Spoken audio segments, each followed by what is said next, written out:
Muito boa noite, minha gente. Muito boa noite. Muito boa noite. Boa noite a todos e todas que estão chegando aqui. Ireno, Plínio, Ana Penélope. Boa noite, amigos e amigas. Muito boa noite. Hoje é 31 de março de 2005. Uma data significativa na história desse país, não é? Em 1964, na passagem do dia 31 de março para 1º de abril, ocorreu um golpe militar nesse país, né?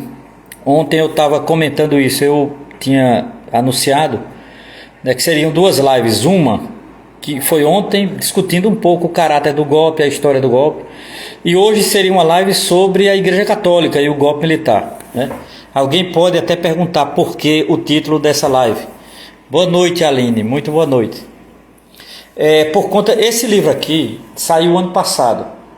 Este livro aqui saiu ano passado, chama-se 60 anos do golpe, gerações em luta.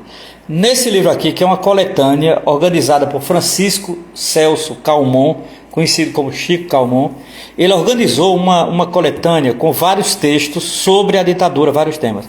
E eu fiquei responsável por escrever nessa coletânea um artigo sobre a Igreja Católica e o golpe militar. E aí eu escrevi o artigo, não é, intitulado O Golpe de 64, a Igreja Católica e a Ditadura que se seguiu, do apoio ao combate. Foi esse artigo aqui.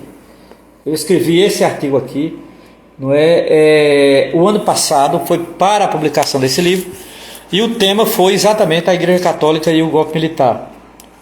Então, a minha ideia é apresentar aqui na live o artigo, né? Para quem não leu, o livro é difícil encontrar porque esse livro foi publicado pela editora Formar, que é uma editora de Vitória do Espírito Santo. Não é uma editora aqui. Eu só recebi um exemplar, inclusive, desse livro, né?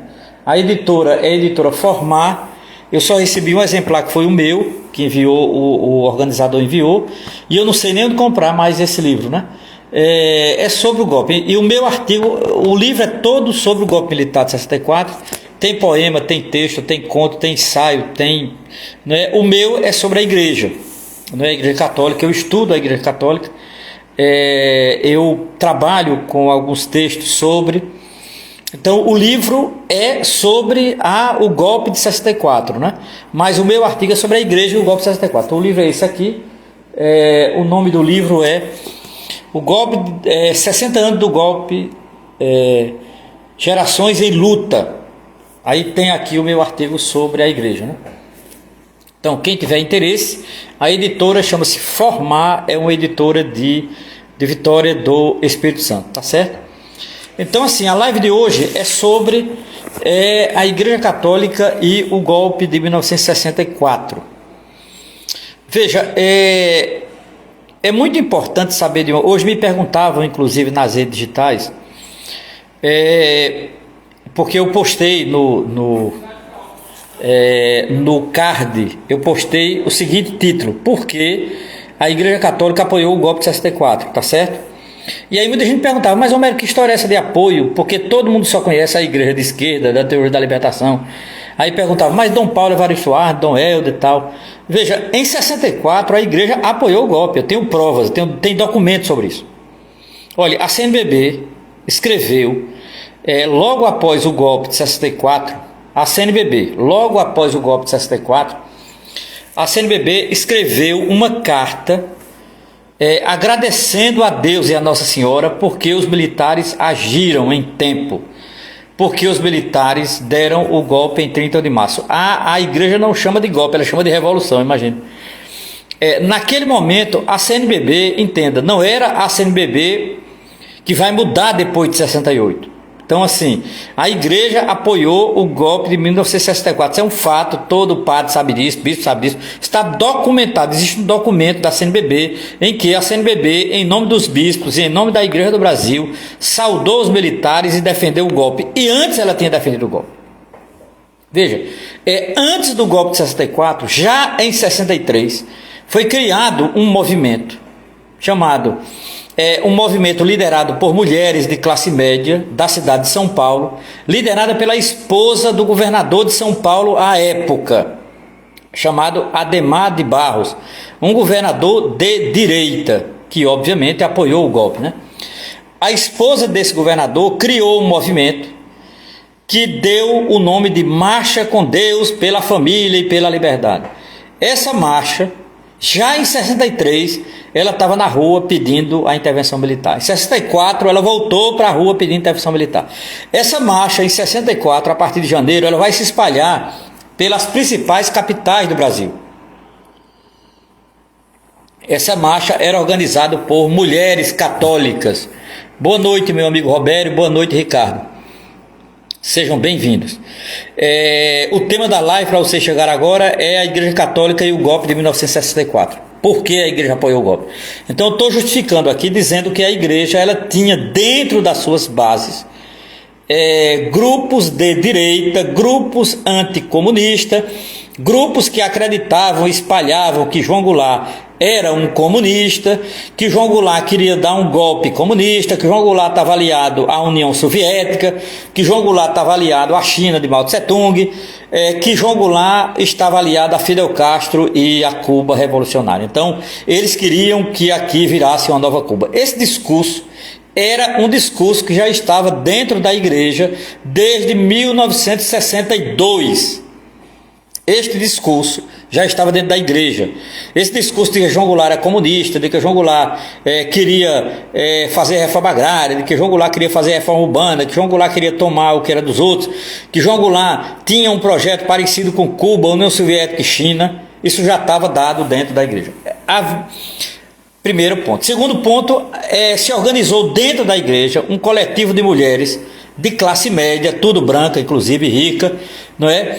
Que decidiram criar uma organização de mulheres que o Mino Carta, o jornalista Mino Carta, chamou de vivandeiras do golpe. Vivandeiras do golpe. Essas vivandeiras do golpe, elas se organizaram dentro da igreja, nas sacristias, nas casas paroquiais, principalmente das grandes cidades, liderada pela esposa do governador Adhemar de Barros de São Paulo, e criaram a famosa Marcha com Deus pela Liberdade. Essa marcha começou no final de 63, entrou adentro de 64 e chegou até o mês do golpe, que foi o mês de março para abril. Então, a primeira coisa que eu acho que é importante saber é que essa gente, eles se organizaram dentro da igreja. Depois, já havia uma organização de extrema-direita dentro da igreja, que nasceu em 1960, chamada TFP, Tradição, Família e Propriedade. Essa organização era liderada por um leigo católico, bem católico, um leigo católico tradicionalista, um leigo católico que tinha uma formação em direito. Ele era formado pela faculdade do Largo de São Francisco, da USP. Este leigo chamava-se Plínio Correia de Oliveira. Plínio Correia já tinha sido parlamentar, já tinha sido deputado, né, de direita, sempre foi de direita, sempre foi antirrevolucionário, sempre criticou a União Soviética, comunismo, etc. e tal. Era um paranoico, né? Para ser muito sincero, Plínio Correia de Oliveira sempre foi um paranoico, um religioso paranoico. Plínio Correia de Oliveira, ele organizou vários movimentos dentro da igreja. O mais importante foi a TFP, que nasce no iníciozinho de 1960, chamado TFP, Tradição, Família e Propriedade. Então, quando juntou TFP, bispo de direita, padre de direita, mulheres católicas ricas de direita, deu um caldo cultural interno à igreja e eles foram lá pedir a intervenção militar. Essa gente já tinha ligação com os militares. Veja, eu estou falando de uma igreja antes do Concílio Vaticano II, eu estou falando de uma igreja antes da Conferência de Medellín, na América Latina, eu estou falando de uma igreja antes da Teologia da Libertação, tá certo? Entendam isso, porque tem gente que não entende. Olha, como é possível, quando eu coloquei no card como a igreja apoiou o golpe de 64, teve gente que não entendeu qual igreja apoiou o golpe de 64, a Igreja Católica Romana.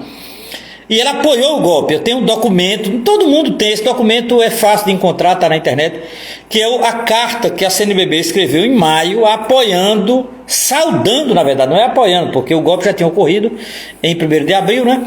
Saudando os militares revolucionários que salvaram o Brasil do comunismo. A igreja estava refém dessa ideologia, né? Que o Brasil marchava para o comunismo. Olha, os bispos, a maioria dos padres, foram poucos padres que não apoiaram, a maioria dos padres e muitos leigos e leigas estavam dominados por essa ideologia delirante que João Goulart iria empurrar o Brasil para o comunismo. Que João Goulart era aliado da União Soviética, que João Goulart era aliado da China comunista, que João Goulart era aliado de Fidel Castro e Che Guevara e que isso aqui viraria uma nova Cuba. Pronto, essa paranoia, ela tomou conta da igreja. Repito, esta paranoia tomou conta da Igreja Católica. Não é? A igreja começou a acreditar que de fato iríamos para o comunismo e tal. Veja, isso era uma leitura erradíssima da realidade. A igreja, presa à sua ideologia reacionária, fazia uma leitura equivocada da conjuntura política brasileira em 1964. A igreja acreditava que os militares eram honestos, que os militares eram incorruptíveis, que os militares tinham um projeto de nação. Tudo errado. Os militares não tinham projeto de nação nenhuma, os militares eram entreguistas, eles estavam aliados ao imperialismo dos Estados Unidos, eles não tinham projeto de nação nenhum, eles não eram incorruptíveis, se demonstrou que eles são corruptos e adoram privilégio. E acima de tudo, esses militares não tinham nada de sério digamos assim, a propor para o Brasil. Eles deram um golpe militar, uma quartelada clássica, como já havia ocorrido na América Latina. Eles deram uma quartelada e a partir dessa quartelada eles se abuletaram no Estado, né? E obviamente ampliaram seu poder de Estado com os chamados atos institucionais, ato institucional número 1, 2, 3, 4, 5. O 5 foi a gota d'água, foi, digamos assim, foi a pá de terra em qualquer possibilidade de retorno à democracia. O ato institucional número 5, de 13 de dezembro de 1968. Foi uma tragédia. A ditadura militar, ela e a igreja só percebeu depois, porque a igreja, ela percebeu o erro dela, né? Ela percebeu em 69. Eu vou explicar daqui a pouco como a Igreja Católica percebeu o erro grave que foi apoiar o golpe, dar sustentação ideológica ao golpe. Ela percebeu o erro, mas só em 69. Significa dizer, 5 anos depois. 5 anos depois. Ora, a igreja apoiou que militares? Essa é a questão que se deve fazer, não é, aos senhores bispos e aos senhores padres. Vocês apoiaram que militares? Vamos lá. Vocês apoiaram militares que, primeiramente, caçaram uma série de políticos do PTB, do PCB e etc. Então, caçaram políticos, geralmente honestos, né? Políticos trabalhistas, políticos democratas, políticos sérios, políticos na verdade tinham um projeto de país. Caçaram todos eles e mandaram a maioria para o exílio. Eles caçaram professores universitários, eles caçaram intelectuais, eles caçaram movimentos sociais, movimento sindical, movimento popular, não é? Eles caçaram, mataram pessoas, não é? Enviaram para o exílio outras e prenderam uma pá de gente, inclusive alguns militares que eram nacionalistas. Então prenderam pessoas, torturaram pessoas, fizeram corpos desaparecer, assassinaram pessoas, né? Então veja que progresso foi esse, né? Tudo bem, eles mataram, torturaram e exilaram, mas eles fizeram uma boa política econômica. Mentira. A política econômica desenvolvida por Bulhões, por Delfim Neto, desenvolvida por o famoso Roberto Campos, Foi uma política concentradora de renda, primeiramente. Foi uma política que enriqueceu os ricos e empobreceu os pobres. Então a política econômica da ditadura foi uma política que concentrou renda e que preparou uma inflação brutal nos anos 70. A economia da ditadura enganou o povo brasileiro ao dizer que criou um milagre brasileiro a partir de 69. Crescimento pleno, crescimento amplo, pleno emprego, consumo, etc. Isso era mentira. Na verdade, o milagre brasileiro foi uma mentira. Até porque não existe milagre em economia. Isso é uma mentira. Ora, o milagre brasileiro, quem pagou a conta dele foram os trabalhadores dos anos 70. Quando veio alto índice de inflação. Então, nesse sentido, a política econômica da ditadura foi uma fraude, foi uma mentira. Ela, na verdade, concentrou renda. Então, em termos econômicos, a ditadura militar está reprovada. Em termos de política de democracia, ela está reprovada, porque era uma ditadura. Essa ditadura prendeu pessoas arbitrariamente. Essa ditadura torturou pessoas arbitrariamente. Essa ditadura matou pessoas. Essa ditadura fez desaparecer corpos. Logo, essa ditadura está reprovada politicamente. Ela está reprovada economicamente. E ela está reprovada em termos de políticas sociais. Em termos de políticas sociais, a ditadura, na verdade, não passou de paternalismo, não passou de assistencialismo e não tinha política pública efetiva para nada. Para nada. Isso é uma falácia dizer que a ditadura trouxe algum progresso para o país, trouxe algum desenvolvimento para o país. Isso é uma falácia. Não houve nenhum desenvolvimento desse país. Na verdade, o que houve foi aquilo que o professor Carlos Nelson Coutinho também chamou de revolução pelo alto. A revolução passiva ou revolução pelo alto. Aquela revolução que beneficiou privilegiados. Beneficiou uma burguesia nacional, beneficiou o latifúndio e o atraso, que é o atraso aqui no Nordeste.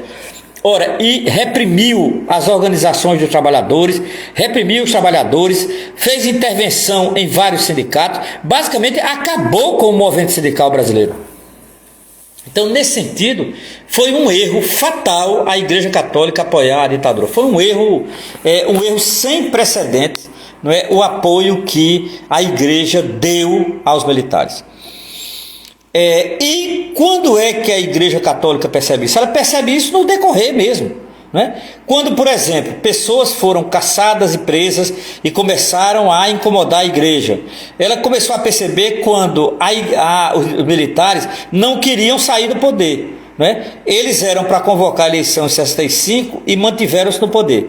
Eles eram para convocar a eleição em 67 e mantiveram-se no poder. Eles eram para convocar a eleição em 68 e mantiveram-se no poder. Então ninguém votava mais para presidente.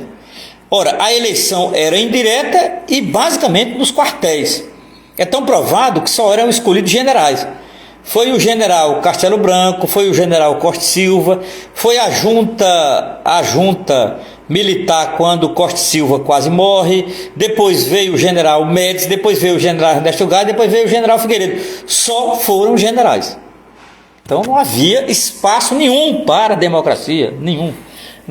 E isso foi um atraso de vida para esse país. Um atraso completo e tal. Ora, a igreja começa a perceber isso, a partir de 67, 68. Agora, o que é que de fato fará a igreja mudar? E aí eu acho que é importante, a igreja, já saibam, a igreja apoiou o golpe. E eu disse por que a igreja apoiou o golpe. Para os que chegaram agora, o tema da live é por que a Igreja Católica apoiou o golpe de 64. Eu expliquei aqui em detalhes, a partir de um documento da CNBB, de maio de 1964, a igreja justificando e saudando os golpistas militares. Ora, nesse documento fica claro por que a igreja apoiou o golpe. Fica claro, quais as razões objetivas que a igreja apoiou o golpe. Agora, o apoio e a defesa do golpe, ela ocorreu entre 1964 a 1969. A pergunta é, o que ocorreu em 1969 que fez com que a igreja mudasse de posição? Eu até diria 1968, 1969. Eu diria esses 2 anos irão ocorrer fatos da ditadura que irão atingir a igreja por dentro. Repito, entre 1968 e 1969 ocorrerão fatos provocados pelos ditadores, pelos militares, que vão atingir a igreja por dentro. Aí ela começa a perceber que a coisa estava se virando contra ela também, né? Como se virou contra várias pessoas que apoiaram o golpe e depois levaram cacetada na cabeça, né? Vamos lá, foram 3 fatos, né? Um fato ocorreu em São Paulo, no interior de São Paulo. Um outro fato ocorreu no Recife, em Pernambuco. O outro fato ocorreu de novo em São Paulo. Vamos lá, quais foram os fatos? O primeiro fato foi em 1968. 1968. A prisão de frades dominicanos, não é? Em particular, Frei Beto, o conhecido Frei Beto. Foi preso Frei Fernando, Frei Roberto, Frei Beto, Frei Ivo. Foram 5 frades que foram presos e foram torturados, inclusive. Em 1968 eles foram presos e foram condenados em 1969. Um desses frades, foi torturado barbaramente a partir de 68. Barbaramente. Ele foi tão torturado que eles iam matá-lo dentro da prisão. E houve um sequestro de um embaixador suíço em 69, e esse religioso foi posto no avião para sair do Brasil, porque ele ia ser morto na cadeia. O nome dele era Frei Tito de Alencar Lima. Eles torturaram tanto Frei Tito, mas tanto Frei Tito, que Frei Tito saiu basicamente louco da cadeia. Saiu louco do DOPS e das prisões da ditadura. Em 1974, ele não aguentou a lembrança das torturas e se matou. Frei Tito cometeu suicídio em 74. Foi preso em 68, barbaramente torturado. Ele foi o que foi mais torturado, não é? Então, esse é o primeiro fato. O fato da prisão dos frades dominicanos leva a igreja a repensar o seu apoio à ditadura. Os frades dominicanos, eles foram presos, acusados de apoiar o Congresso da UNE, de 68, e foram também acusados de ser aliados e apoiadores de Carlos Marighella. Ser amigo de Carlos Marighella em 68 era pedir a morte. Marighella era o inimigo público número 1 da ditadura. Assim a ditadura o decretou, inclusive, né? A ditadura caçou implacavelmente Marighella depois de 68, o encontrou em 69 e o metralhou em São Paulo em 1969. Então, assim, ser amigo de Marighella era fatal. E os frades dominicanos, eles foram acusados de ser aliados de Carlos Marighella. Então eles foram presos, foram barbaramente torturados. Primeiro caso, São Paulo, 1968. Segundo caso mais grave.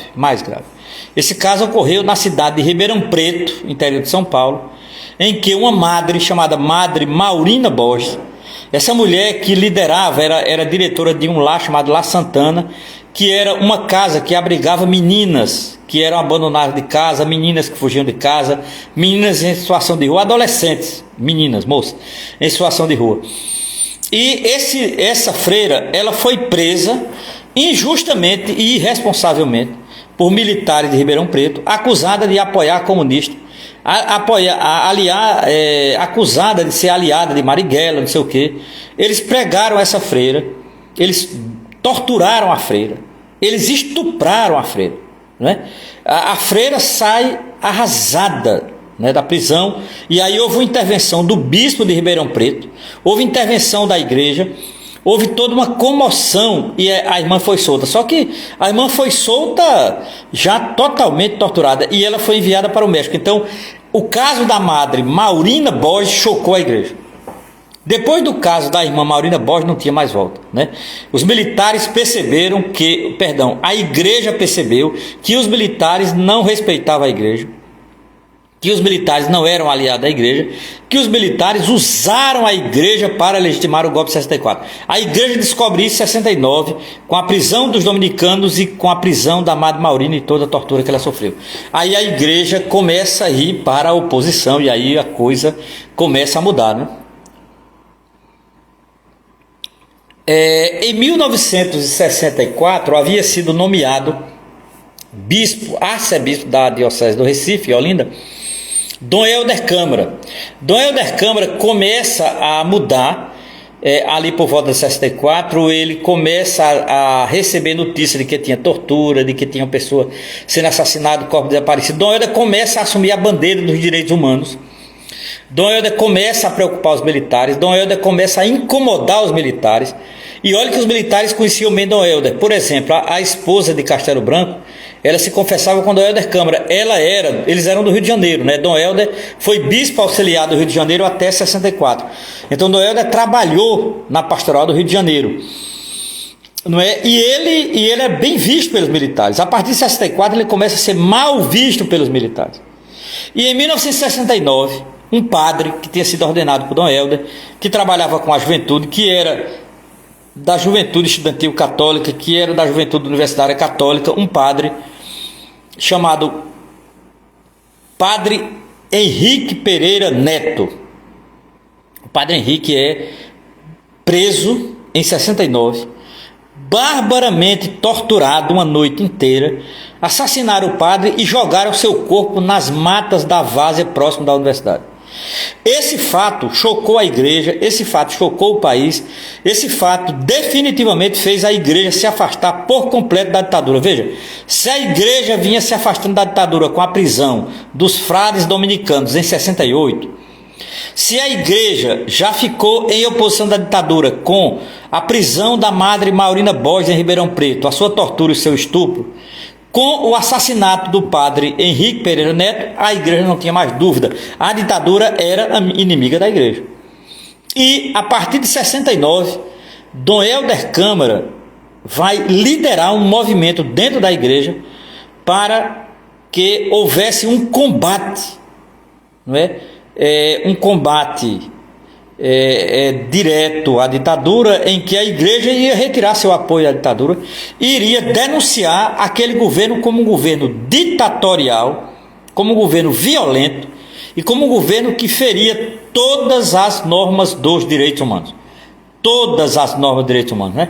E isso não é pouco. Isso não é pouco. É todas as normas dos direitos humanos. Ora, Dom Helder Câmara, ele vai ser, naquele momento ali, a partir de 69, a grande liderança da igreja. Um ano depois, é nomeado como bispo de São Paulo, arcebispo de São Paulo, Dom Paulo Evaristo Arnes. Veja, Dom Paulo só assumirá em 1970. Dom Paulo irá imediatamente ser um aliado de Dom Helder. Dom Paulo irá visitar as prisões, Dom Paulo irá se incomodar com a situação dos padres dominicanos que ainda estavam presos.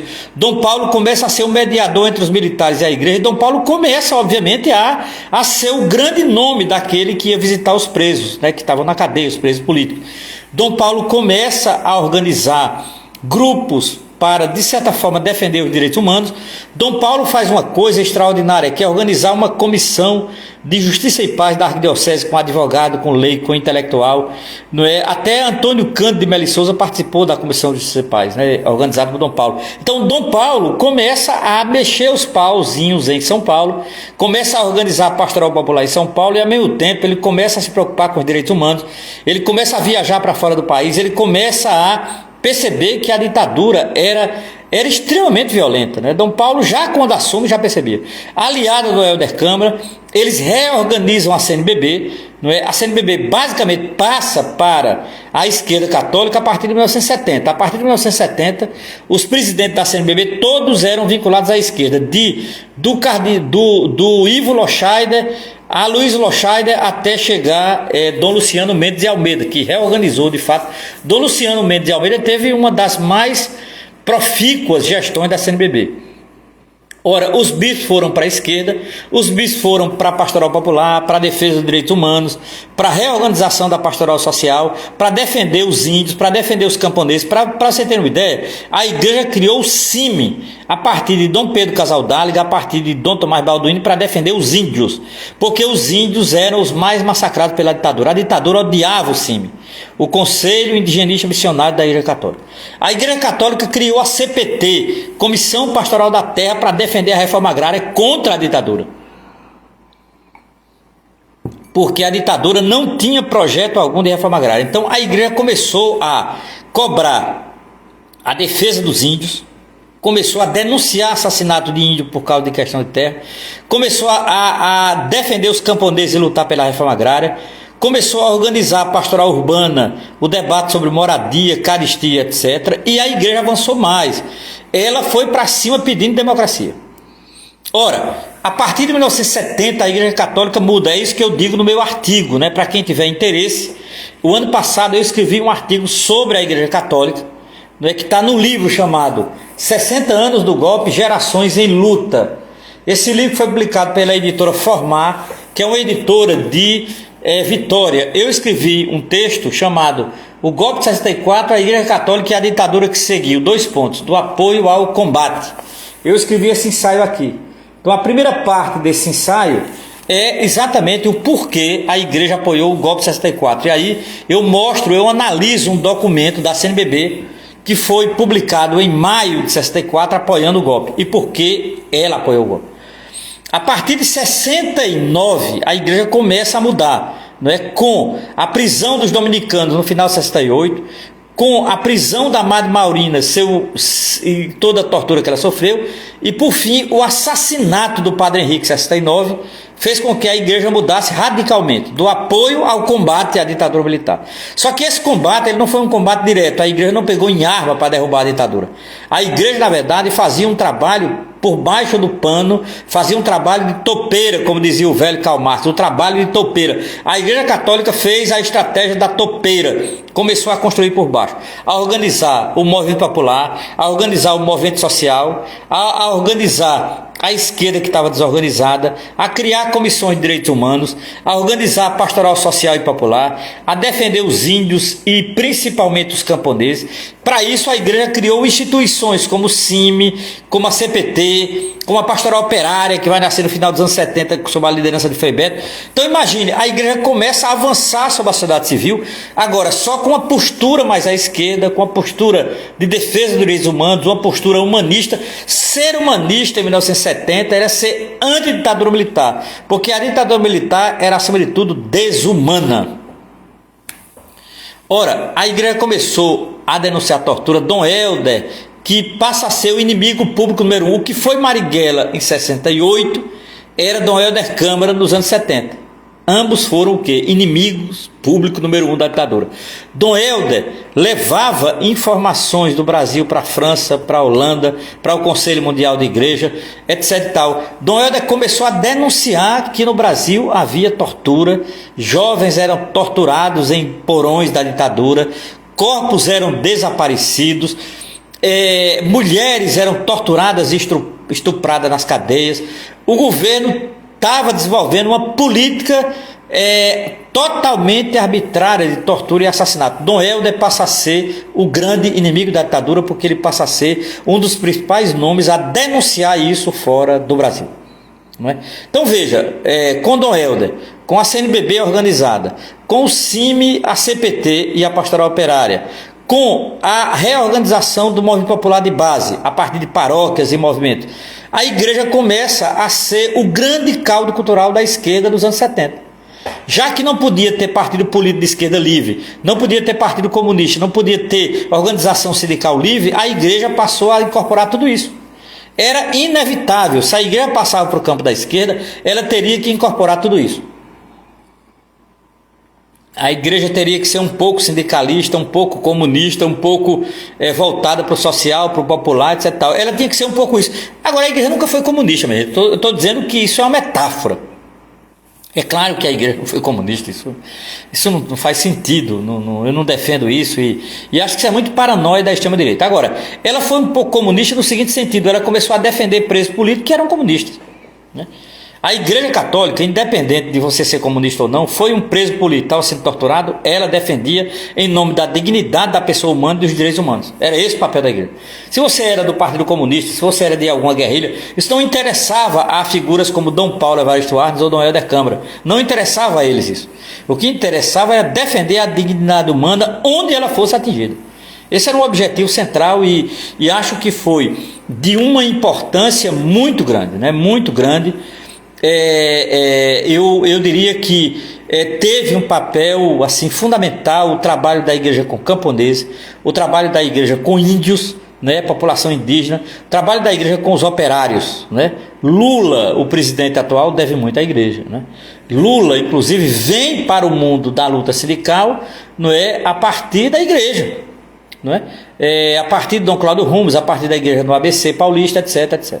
Então assim, a igreja passou a ser nos anos 70 uma referência fundamental quando ela saiu do apoio à ditadura, não é? E ela foi para o combate. Isso é de uma importância grandiosa e não tem volta. A partir dos anos 70, final dos anos 70, já com as pastorais sociais organizadas, já com a campanha da fraternidade na rua todo ano, já que tinha movimentos sociais ligados à igreja, ONGs, organização não governamental. A igreja estava literalmente na base, aquilo que Leonardo Boff, em 1979, chama de igreja popular, né? Aquilo que chama de igreja popular. Então, nesse sentido, essa igreja que tinha essa dimensão popular, ela foi fundamental para ajudar a organização do movimento sindical, do movimento popular, do movimento social. Para se ter uma ideia, minha gente, a igreja está na base das grandes organizações do final dos anos 70 e 80. A igreja está na base da CUT, está na base do PT, está na base do MST, está na base da Pastoral Operária, está na base da CPT, está na base do CIMI. Então assim, a igreja vai ter um papel fundamental no tecido social dos anos 80. Ela terá padres que vai lutar pela reforma agrária e vai ser assassinado, como é o caso do padre Josimo Tavares, da região do Bico do Papagaio, lá no Maranhão, uma figura fundamental que foi assassinado barbaramente por latifundiários, né? A Igreja Católica, ela começa, sem dúvida nenhuma, já nos anos 70, a incomodar fazendeiros e latifundiários, a incomodar o empresariado burguês brasileiro, não é? E a incomodar uma certa classe média branca que sempre quis ser aliada da burguesia. A igreja começa a desmascarar tudo isso em nome de uma corrente teológica chamada Teologia da Libertação. Isso foi fundamental, não é? Eu diria que a Teologia da Libertação foi o cimento ideológico que fez com que a igreja mudasse, saísse do apoio à ditadura para o combate. Tudo isso em nome da dignidade da pessoa humana, em nome da luta contra a tortura, em nome da luta contra prisões arbitrárias e principalmente na luta em defesa dos mais pobres e marginalizados desse país. Nesse sentido, a igreja avançou, nesse sentido a igreja organizou, nesse sentido a igreja foi absolutamente fundamental para os principais acontecimentos da década de 80, né? Eu diria que na década de 70 e 80 foram décadas de ouro, né? Década de ouro da Teologia da Libertação, da CNBB e de organizações sociais e populares que avançaram para além da igreja. Eu digo isso no meu artigo, termino meu artigo dizendo isso, né? Como a igreja foi importante para o processo limitado, mais importante, de redemocratização, para o combate aos militares, para organizações populares, para organizações camponesas e urbanas. A igreja foi, não é, absolutamente fundamental. Agora, é importantíssimo que saibamos que o papel da igreja, ele é um papel histórico. Ele não é um papel milagroso que cai do céu. Não, é um papel histórico. Eu estudo isso, eu escrevi sobre isso. Então assim, eu trato isso de forma sociológica, né? Numa perspectiva um tanto marxista, mas sociológica.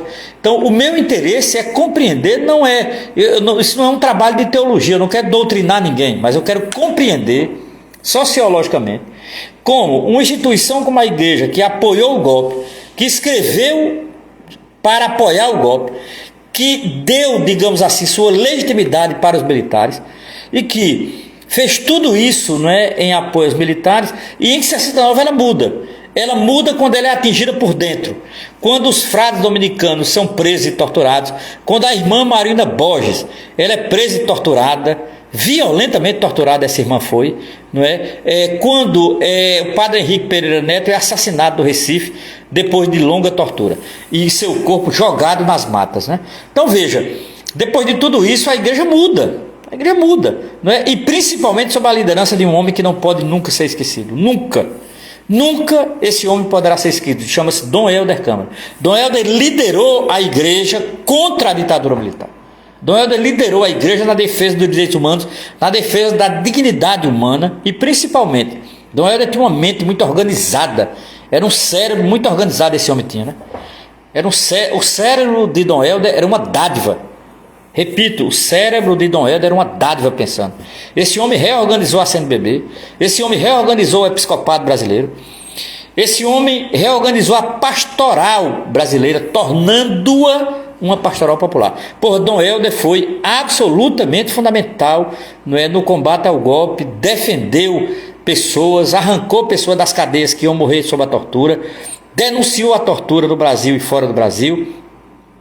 E, acima de tudo, foi um homem que, de certa forma, organizou, digamos assim, a luta contra a ditadura e preparou a democracia desse país, preparou coisas como o PT, a CUT, o MST, não é? Então, isso não pode ser esquecido, isso está registrado, isso faz parte da memória desse país, né? São figuras que deram a sua vida, correram risco de vida em nome de Dom Helder, teve a sua casa metralhada, Dom Helder era perseguido. Dom Helder sofreu, eu diria que Dom Helder é o bispo, é o homem que mais sofreu fake news desse país. Inventavam tudo contra Dom Helder, colocavam em jornal, disseram até que ele tinha morrido. Até isso, quando não tinha mais o que mentir sobre esse homem, disseram até que ele tinha morrido.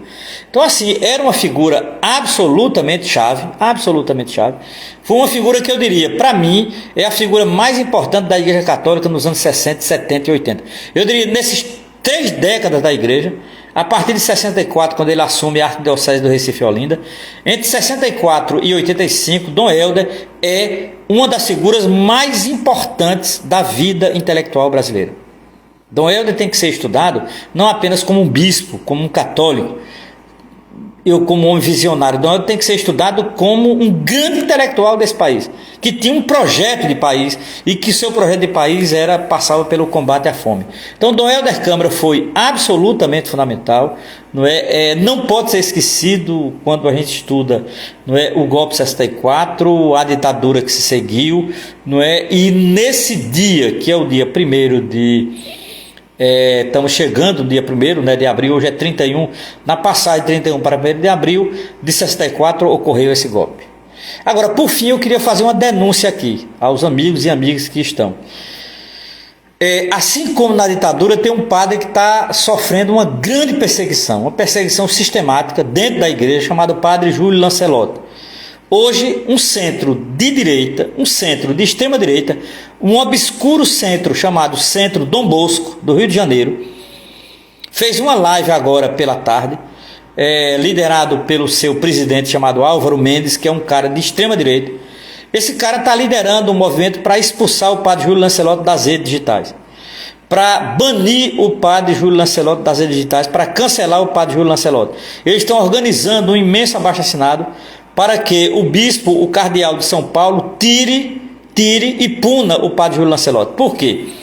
Porque o padre Júlio Lancelotti atende os pobres, porque o padre Júlio Lancelotti dá comida a pessoas em situação de rua, porque o padre Júlio Lancelotti pratica o diálogo interreligioso, porque o padre Júlio Lancelotti se encontra com mãe de santo e pai de santo, porque o padre Júlio Lancelotti é um homem aberto, porque o padre Júlio Lancelotti não é homofóbico, porque o padre Júlio Lancelotti não é transfóbico, porque o padre Júlio Lancelotti é um homem misericordioso e sabe acolher. Por isso, o Centro Dom Bosco, que é de extrema direita,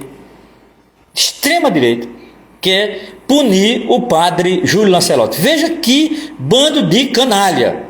Estamos diante de um bando de canalhas, só que esses canalhas não estão fora da igreja, estão dentro da igreja também, E eu queria aqui denunciar, hoje eu escutei uma live do Centro Dom Bosco, porque eu estudei até o ano passado a extrema direita católica nas redes digitais, eu ainda recebo informação, e hoje eu recebi um vídeo aqui desse maldito Centro Dom Bosco, que é um centro de extrema direita, denunciando o Padre Júlio, fazendo uma campanha nacional para que o Padre Júlio seja banido das redes digitais, para que o Padre Júlio seja jogado fora das redes digitais, para que o Padre Júlio seja punido pelo cardeal do Rio de São Paulo, que é o cardeal o Odílio Scherer, e consequentemente punir o Padre Júlio. Agora, por quê? Veja que coisa triste.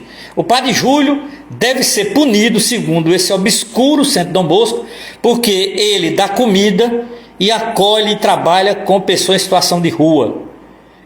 O Padre Júlio deve ser punido porque ele pratica na pele o diálogo interreligioso. Porque o Padre Júlio conversa com mãe de santo e pai de santo. Porque o padre Júlio Lancelotti não é homofóbico, não é transfóbico. Porque o Padre Júlio Lancelotti não é machista. Por tudo isso, o Padre Júlio Lancelotti está sendo perseguido por esse centro obscuro, esse centro eivado de fascistas, que é o Centro Dom Bosco do Rio de Janeiro. E é preciso urgentemente que a gente tome uma posição de apoio ao Padre Júlio Lancelotti.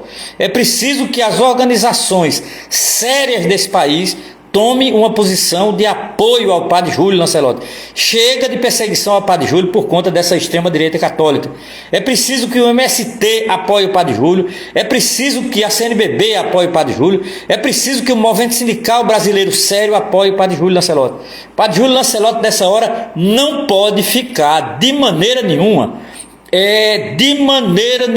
O Padre Júlio Lancelotti pode ficar desprotegido. Essa é a hora de proteção do Padre Júlio. Eu recomendo, quem tiver dúvida, por favor, veja o que fez o Centro Dom Bosco hoje à tarde, uma live dirigida pelo seu Álvaro Mendes, que é uma figura fanática de extrema direita, que lidera o Centro Dom Bosco. Esse cara fez uma live a tarde inteira para atacar e queimar a honra do Padre Júlio Lancelotti. Então é importante que nesse dia de hoje, que é o dia 31 de março, e principalmente nesse dia 31, que a gente rememora a desgraça que foi a ditadura de 64, e saber que essa ditadura não passou, porque enquanto existir fascista de extrema direita, a ditadura militar não passou. E é preciso que a gente defenda aqueles mais atingidos por essa ditadura. E hoje, o atingido por esse fascista chama-se o Padre Júlio Lancelotti. Um homem honrado, um homem sério e principalmente o padre que mais defende os pobres e oprimidos desse país. Ele não pode ficar só, né? Amanhã eu pretendo fazer uma live de apoio e desagravo ao Padre Júlio Lancelotti, porque é absolutamente necessário. Nesse momento, eu agradeço a todos e todas que estiveram aqui, agradeço a todos e todas que acompanharam aqui essa live sobre a Igreja Católica e a ditadura militar e todo o apoio nessa hora ao Padre Júlio Lancelotti. Muito obrigado, minha gente, boa noite, saúde e paz a todos e todas que aqui estiveram. Até breve.